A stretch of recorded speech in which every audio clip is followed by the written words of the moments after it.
kita dalam Pakatan Harapan merasakan perlu berganding bahu seluruh kekuatan Pakatan Harapan.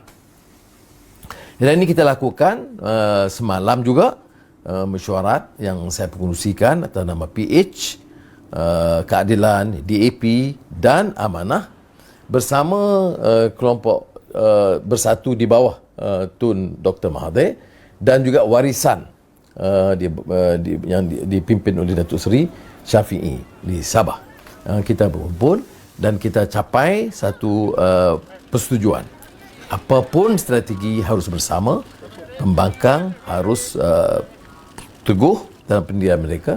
Sekarang ni 107 itu dalam kumpulan ini, dan kita akan mara ke depan dalam satu pasukan untuk pastikan mandat rakyat dihormati dan kecelaruan, kebobrokan dan rasuah itu dihentikan. Kerajaan telah meneruskan usaha atau ikhtiar untuk menangani masalah ekonomi pandemik, ya, kita sebut yang ini diumumkan sebagai penjana. Jadi sementara menyambut usaha yang agak positif dalam beberapa hal, siapa kelemahan paling besar kita tidak boleh bahas.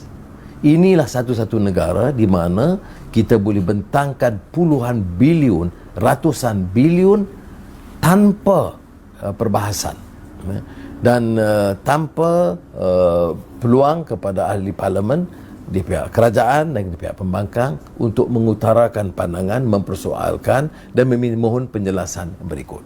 Ya.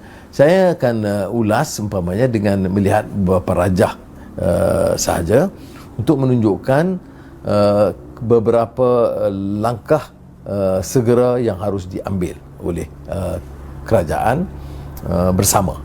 Saya mulakan dengan rajah mengenai pertumbuhan, unjuran pertumbuhan keluaran negara kasar. Penurunannya itu 2020 itu sangat ketara, ya. Dan dijangka kalau ada yang disebut V-shape growth, dia akan melonjak naik segera. Itu jangkaan unjuran. Tetapi kalau kita lihat umpamanya kenyataan Singapura, itu lebih realistik. Unjuran untuk Singapura itu mungkin 8%, ya, kemelesetannya minus 8, maknanya negatif 8. Jadi kita mengharapkan dia lonjakan. Sudah bayangkan sekarang ini bulan Jun, belum buka lagi peluang, belum ada rancangan yang jelas untuk meningkat. Jadi saya rasa wajar kita bahaskan apakah unjuran ini realistik atau munasabah. Kerana kalau kita buat unjuran yang tidak realistik, keparahan masalah itu akan dirasakan berikut. Yang pertama ialah masalah pengangguran. Berapa yang kita belanjakan? Setakat ini sekitar 45 bilion yang benar dibelanjakan. Jangan kira diumumkan. Diumumkan itu soal bank, soal SOKSO, KWSP. Itu tidak termasuk dalam perbelanjaan nyata. Ekonomi Malaysia ini ekonomi yang mencecah 1.6 trilion.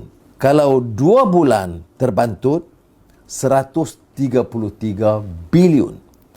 Jadi yang kita belanja 45 bilion itu tidak mungkin dapat membantu menampung keperluan atau kerugian 133 bilion. Dan saya nak sebut hal ini sebagai perbandingan supaya rakyat umumnya tahu kesannya dan keperluan untuk membelanja dengan lebih tinggi tetapi cukup berhemah dan tidak umpamanya mengambil peluang ini untuk merompak atau mengenepikan proses tender supaya kos yang patut 200 juta jadi 240 juta, padahal orang susah pun nak makan dan nak hidup. Pengangguran, saya beritahu tadi, cecah 600,000. Apa yang dilakukan oleh pimpinan ialah rebut jawatan, rebut allowance, rebut tender. Dan ini yang harus kita teliti dan perhatikan.